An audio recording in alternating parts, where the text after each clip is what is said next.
Hello, friends and artists. I'm so excited, and I hope you learned a lot about form. And today we're going to be making a village using knowledge of form to create three-dimensional houses.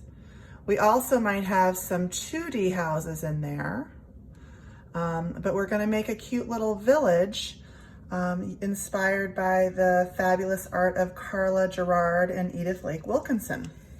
So your first step is going to be to hold a piece of paper horizontally. You could choose to hold it vertically. I'm going to hold it horizontally because this is a landscape, and landscapes are usually horizontal, but they don't have to be. So choose your orientation: horizontal, wide, or tall, like a tall building, if you wanted to do vertical. And then you're going to fold the top of your paper down to meet the bottom of your paper. Open it up. You can reverse the fold if you want to.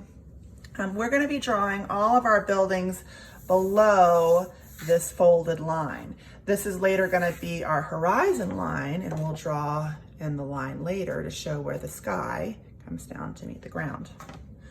So we're going to be drawing two-dimensional and three-dimensional houses, just like Miss Cassie Stevens, the fabulous art teacher, did. So we'll start with a square, and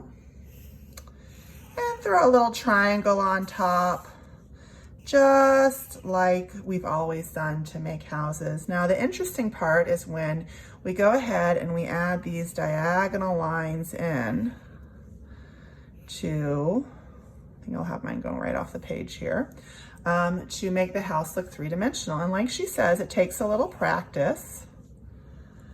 But you can draw a tall, skinny house if you want. Start with a rectangle, and maybe I'll make a really tall triangle on top.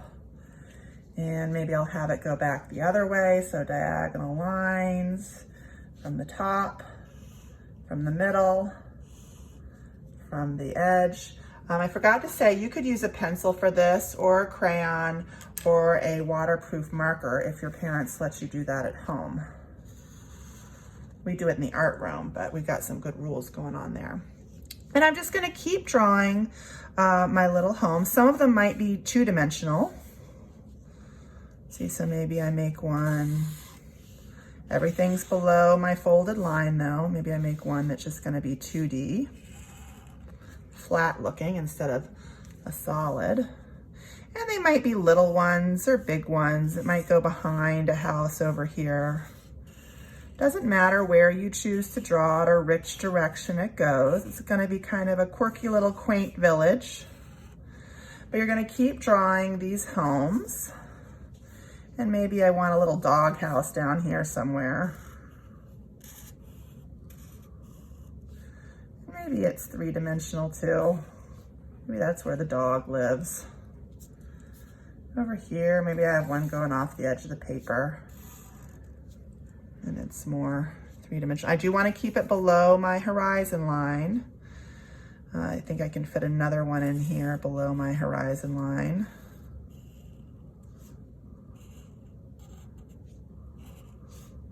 And it doesn't matter if they're not perfect. It's just kind of this quirky little village. I think I am going to go in and add some shapes maybe for maybe a little bush.